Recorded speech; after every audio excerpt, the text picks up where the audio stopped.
এবারের নাশকতা ২০১৩ সালের আগুন সন্ত্রাসের চেয়েও ভয়াবহ বলেছেন প্রধানমন্ত্রী। ক্ষতিগ্রস্ত বিটিভি ভবন পরিদর্শন।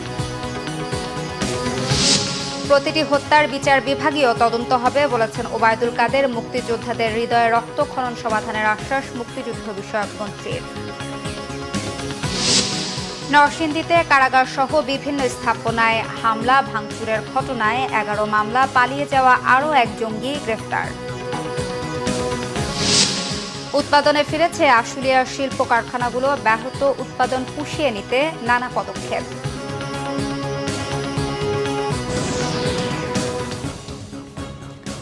দেখছিলেন সংবাদ শিরোনাম, এবারে বিস্তারিত। নাশকতায় ক্ষতিগ্রস্ত বিটিভি ভবন পরিদর্শন করেছেন প্রধানমন্ত্রী শেখ হাসিনা। এবারে তাণ্ডবে গান পাউডার ব্যবহার করা হয়েছে জানিয়ে প্রধানমন্ত্রী বলেন, ২০১৩ সালের আগুন সন্ত্রাসের চেয়ে এবারের নাশকতা ভয়াবহ। জড়িতদের খুঁজে বের করতে দেশবাসীকে সহযোগিতার আহ্বানও জানান শেখ হাসিনা। বলেন, দেশের ভাবমূর্তি নষ্ট করতে লন্ডনে বসে ফোন করে বিশ্বব্যাপী প্রবাসীদের এখনও উস্কে দেওয়া হচ্ছে। বিস্তারিত রকুনুজ্জামানের প্রতিবেদনে। কোটা আন্দোলনের সময় দুর্বৃত্তদের তাণ্ডবে ক্ষতিগ্রস্ত বাংলাদেশ টেলিভিশন ভবন শুক্রবার সকালে পরিদর্শন করেন প্রধানমন্ত্রী শেখ হাসিনা। বিটিভির আর্কাইভ সহ ক্ষতিগ্রস্ত ভবনের বিভিন্ন অংশ ঘুরে দেখেন প্রধানমন্ত্রী। এ সময় প্রধানমন্ত্রী গত সপ্তাহে চলা নাশকতা তাণ্ডবের ভয়াবহতা তুলে ধরেন।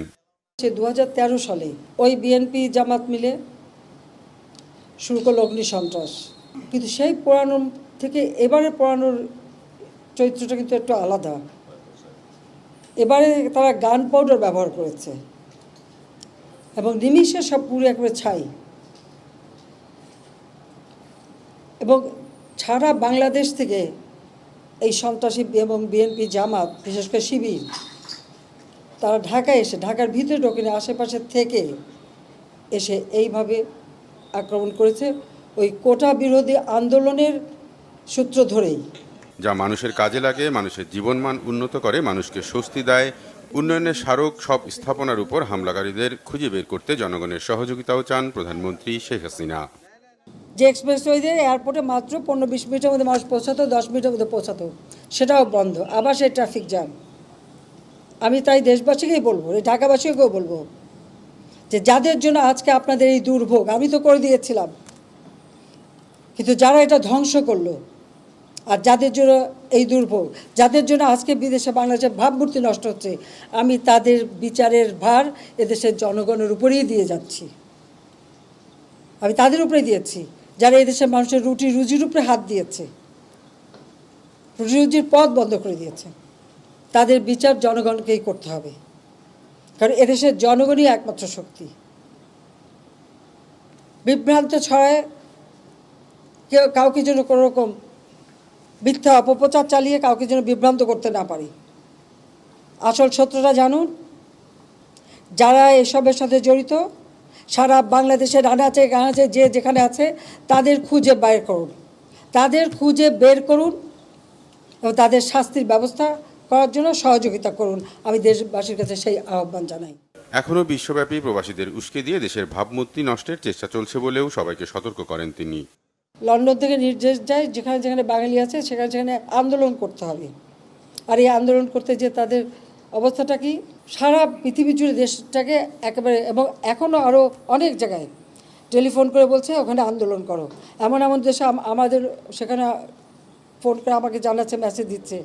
তার মানে যেটা করার মানে কি, আমাদের দেশের ভাবমূর্তি শুধু নষ্ট না, যারা কোনো কাজ করে খাচ্ছে তাদের রুজি রোজগারও তো নষ্ট হয়ে যাবে। তো এখন এটা কিসের জন্য এই ধরনের আচরণ করা হচ্ছে, এটাই আমার প্রশ্ন। সাজাপ্রাপ্ত আসামি মুচলেখা দিয়ে দেশ ছেড়ে এখন দেশ ধ্বংস, আর জামাত আর শিবির এরা তো সবসময় স্বাধীনতা বিরোধী। তার বক্তব্যকে বিকৃত করে আন্দোলনকে কিভাবে উস্কে দেওয়া হয়েছিল সে ব্যাখ্যা উঠে আসে প্রধানমন্ত্রীর কথায়। এটা করতে হবে, আমরা করে দিয়েছি, পরে আবার ঘুরে যে সেটা না, আরও চাই। করতে করতে হ্যাঁ, কোটা তাদের যে দাবি ছিল তার থেকে অনেক বেশি আমরা দিয়ে দিয়েছি। কিন্তু একটা জিনিস আমি লক্ষ্য করলাম, ওই মুক্তিযোদ্ধা এবং মুক্তিযোদ্ধা পরিবার বা মুক্তিযোদ্ধার দিকেই যেন তাদের বেশি মানে একটা ক্ষোভ। আমার একটা কথা নিয়ে তারা কিছু কতদিন প্রতিবাদ করলো, কী কথা বলেছিলাম আমার কথাটাকে বিকৃত করা হয়েছিল। রুকুনুজ্জামান, বাংলা ভিশন, ঢাকা।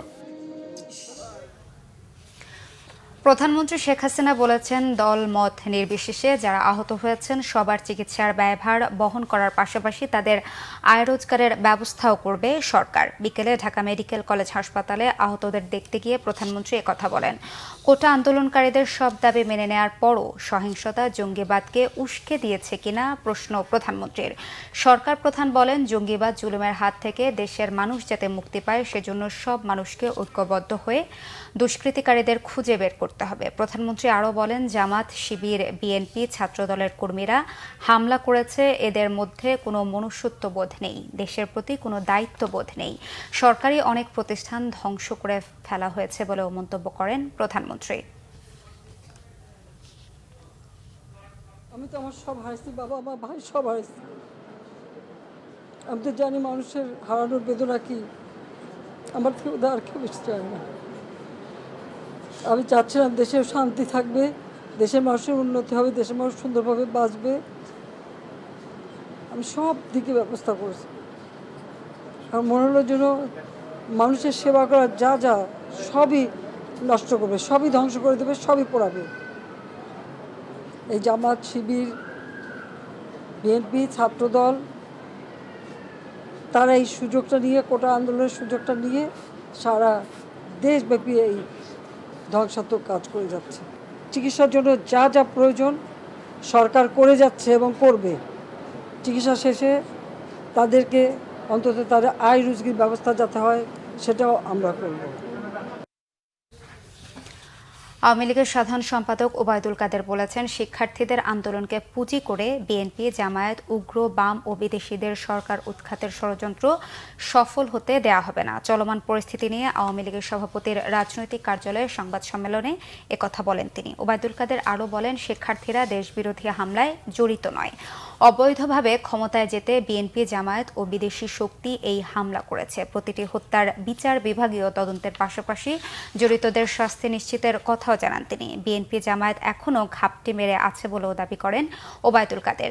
দেশের বিরুদ্ধে ষড়যন্ত্র মোকাবেলায় দেশবাসীকে ঐক্যবদ্ধ থাকার আহ্বান জানান তিনি। মুক্তিযোদ্ধা কোটার ৫% সুবিধা কারা নেবে জানতে আপিল বিভাগে রিভিউ করা হবে বলে জানিয়েছেন মুক্তিযুদ্ধ বিষয়ক মন্ত্রী আ.ক.ম মোজাম্মেল হক। বলেন, এ বিষয়ে মুক্তিযোদ্ধাদের মতামত গ্রহণের জন্য অনুরোধ জানানো হবে। পাশাপাশি মুক্তিযোদ্ধাদের হৃদয়ে যে রক্তক্ষরণ হচ্ছে সেটি আইনি প্রক্রিয়ায় সমাধানের আশ্বাস দেন তিনি। শুক্রবার দুপুরে নরসিংদীর পাঁচদোনায় দুর্বৃত্তদের হামলায় ক্ষতিগ্রস্ত মুক্তিযোদ্ধা কমপ্লেক্স ভবন পরিদর্শন ও মুক্তিযোদ্ধাদের সাথে আলোচনা সভায় তিনি এসব কথা বলেন। কোটা নিয়ে আন্দোলনের রায়কে স্বাগত জানান মন্ত্রী। বীর মুক্তিযোদ্ধাদের সন্তান চাকরি করার বয়স তাদের নাই, ওনারা যেটা করেছেন আমরা অভিনন্দন জানাই। মুক্তিযোদ্ধাদের গোটা বাদ দিয়েছে, আমরা সেটা মেনে নেই, অভিনন্দন জানাই। কিন্তু কারা পাবে সে ব্যাপারে মুক্তিযোদ্ধাদের মতামত দয়া করে মহামান্য আদালত সেটা শুনবেন।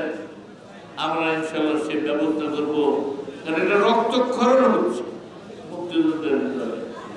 সেটা কিভাবে দূর করা যায় আইনি প্রক্রিয়ায় আমরা ভবিষ্যতের ব্যবস্থা নেব।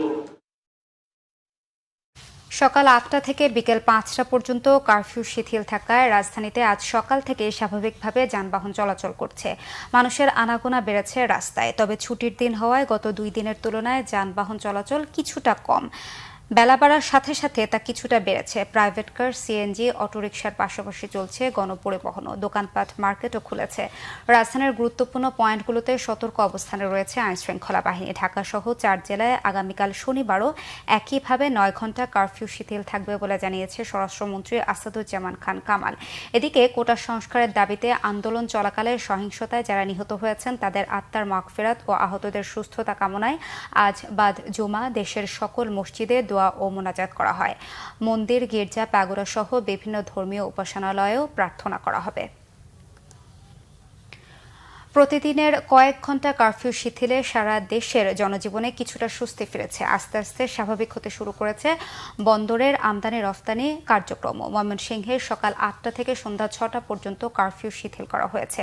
ছুটির দিনে নগরীর মেছুয়া বাজার সহ অন্যান্য কাঁচা বাজারগুলোতে দেখা যায় ক্রেতাদের ভিড়। জেলা ও আন্তঃজেলা সড়কগুলোতে যানবাহন চলাচল স্বাভাবিক থাকায় মাসকান্দা আন্তঃজেলা bus stand, Tangail bus stand ও পাট গুদাম ব্রিজের মোড় বাস স্ট্যান্ড থেকে কম সংখ্যক দূরপাল্লার যানবাহন চলাচল করছে। এদিকে ভৈরবে সকাল ৬টা থেকে সন্ধ্যা ৭টা পর্যন্ত কারফিউ শিথিল করায় স্বস্তিতে স্থানীয়রা। হাট বাজারে বেচা কেনাও ছিল স্বাভাবিক। বিভিন্ন রুটে ছেড়ে গিয়েছে দূরপাল্লার বাস, তবে এখনও বন্ধ রয়েছে ট্রেন চলাচল।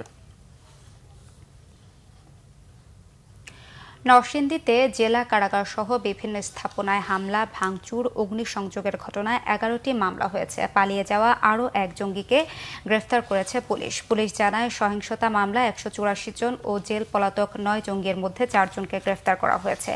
গত ১৯ জুলাই কারাগারে হামলার সময় ৭৫টি অস্ত্র ও ৭,০০০ গুলি লুট করা হয়। এর মধ্যে ৪৫টি অস্ত্র ও ১,০৯১ রাউন্ড গুলি উদ্ধার করা হয়েছে। এছাড়া বিভিন্ন দফতরে আরও মামলা প্রক্রিয়াধীন রয়েছে। সকালে পুলিশ সুপার কার্যালয়ে এক সংবাদ সম্মেলনে এসব তথ্য জানায় পুলিশ সুপার মোহাম্মদ মুস্তাফিজুর রহমান।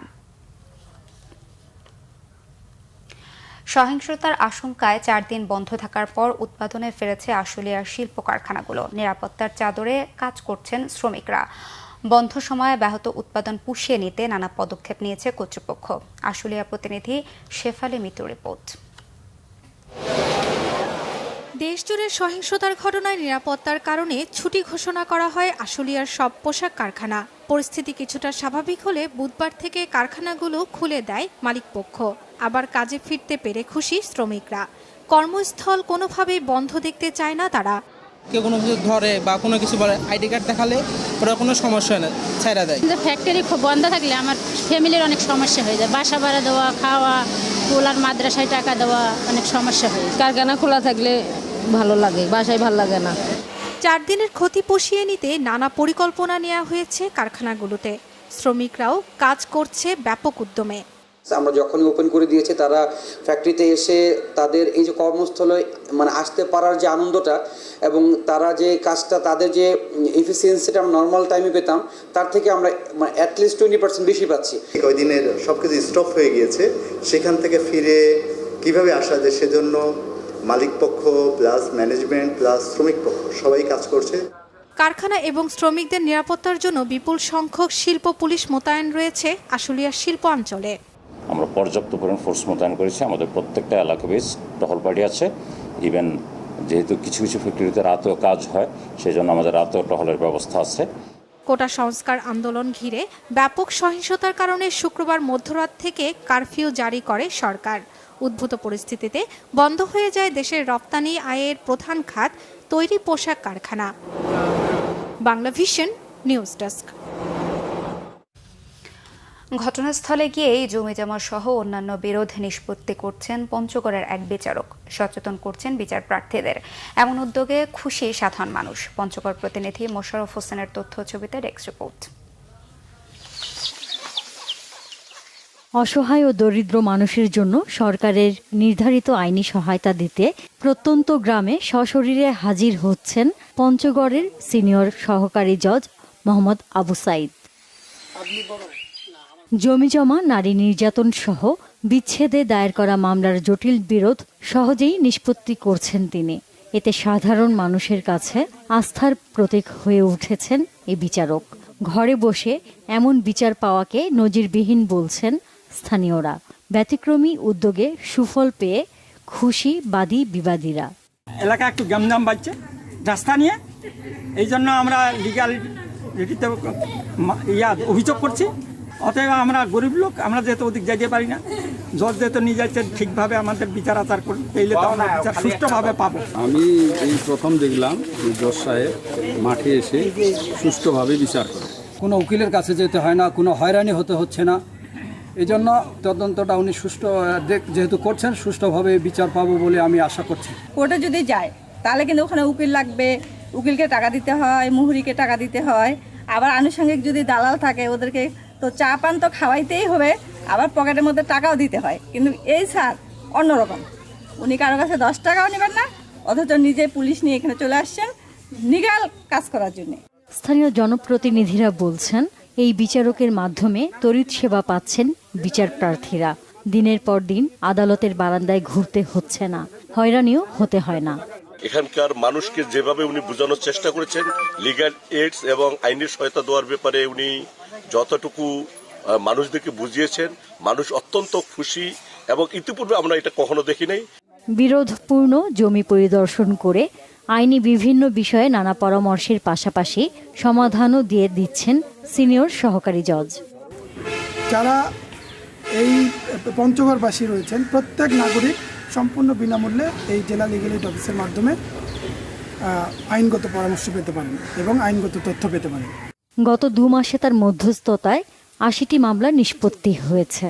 জমি জমা, নারী নির্যাতন ও যৌতুকের আইনগত সহায়তা পেয়েছে 57টি মামলা। আইনি পরামর্শ পেয়েছেন 146 জন। আপনারা income tax Bangla vision news desk. দেশের বিভিন্ন জায়গার আরও কিছু খবর নিয়ে এবার একটি ডেস্ক রিপোর্ট। কোটা সংস্কার আন্দোলনের সহিংসতায় সারা দেশে নিহতদের আত্মার মাগফিরাত ও আহতদের সুস্থতা কামনায় বিভিন্ন মসজিদে বিশেষ দোয়া হয়েছে ময়মনসিংহে। নগরীর বড় মসজিদে এতে উপস্থিত ছিলেন সংসদ সদস্য মহিউর রহমান। শিক্ষার্থীদের কোটা বিরোধী আন্দোলনে অনুপ্রবেশকারীদের হামলায় ক্ষতিগ্রস্ত টাঙ্গাইল জেলা আওয়ামী লীগ কার্যালয় পরিদর্শন করেছেন সংসদ সদস্য মোহাম্মদ সানোয়ার হোসেন। উপস্থিত ছিলেন মেয়র SM সিরাজুল হক আলমগীর সহ অন্যান্যরা। অসহায় দরিদ্র মানুষের মাঝে খাদ্য বিতরণ করা হয়েছে জয়পুরহাটে। জুমার নামাজ শেষে কেন্দ্রীয় জামে মসজিদের নিচে এইসব খাদ্য সামগ্রী বিতরণ করেন সংসদ সদস্য শামসুল আলম দুদু। স্বল্প আয়ের মানুষের মাঝে প্রধানমন্ত্রীর ত্রাণ সামগ্রী বিতরণ করা হয়েছে বরিশালে। সকালে নগরীর বগুড়া রোডে মেয়র আবুল খায়ের আব্দুল্লাহ খোকন এবং জেলা প্রশাসক শহীদুল ইসলাম এ ত্রাণ সামগ্রী বিতরণ করেন। সাভারে চলমান আন্দোলন ও কারফিউ চলাকালীন সময়ে ক্ষতিগ্রস্ত দুস্থদের মাঝে খাদ্য সামগ্রী বিতরণ করা হয়েছে। সকালে উপজেলার তেঁতুলঝরা ইউনিয়নে উপস্থিত ছিলেন ইউপি চেয়ারম্যান মোহাম্মদ ফখরুল আলম সমর। সাংবাদিকদের উপর হামলার প্রতিবাদে বিক্ষোভ সমাবেশ হয়েছে সাতক্ষীরায়। স্থানীয় প্রেস ক্লাবের বঙ্গবন্ধু মিলনায়তনে সাংবাদিক সমাজের ব্যানারে এ কর্মসূচি পালন করা হয়। উপস্থিত ছিলেন প্রেস ক্লাবের সাবেক সভাপতি আবুল কালাম আজাদ সহ অন্যান্যরা। নেত্রকোনায় পালিত হয়েছে ঐতিহাসিক নাজিরপুর যুদ্ধ দিবস। 1971 সালে পাক হানাদারের গুলিতে 7 বীর মুক্তিযোদ্ধা শহীদ হন। যথাযোগ্য মর্যাদায় দিনটি পালন করেন জেলা মুক্তিযোদ্ধা ইউনিট কমান্ড। এতে উপস্থিত ছিলেন জেলা প্রশাসক শাহেদ পারভেজ। টাঙ্গাইলের সন্তোষে বাংলাদেশ ন্যাশনাল আওয়ামী পার্টির 67তম প্রতিষ্ঠাবার্ষিকী উদযাপন করা হয়েছে। এ সময় মওলানা আব্দুল হামিদ খান ভাসানীর মাজারে ন্যাপের চেয়ারম্যান হাসরত খান ভাসানীর নেতৃত্বে পুষ্পস্তবক অর্পণ করা হয়। Bangla vision news desk.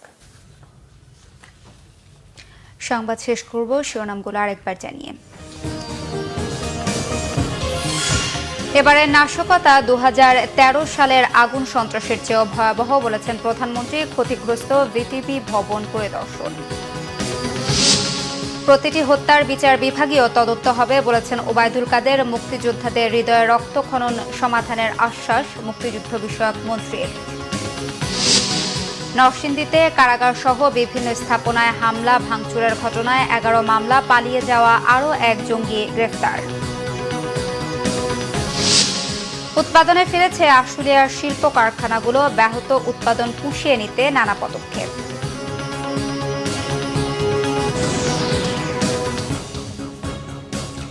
এই ছিল এখনকার মতো। পরের সংবাদ সন্ধ্যা 7:30টায় দেখার আমন্ত্রণ রইল। এছাড়া বাংলা ভিশন সংবাদ ও সংবাদ সংশ্লিষ্ট অনুষ্ঠান দেখতে ভিজিট করুন www.tvnews24.com ও facebook.com/banglavisionnews এবং সাবস্ক্রাইব করুন youtube.com/banglavisionnews।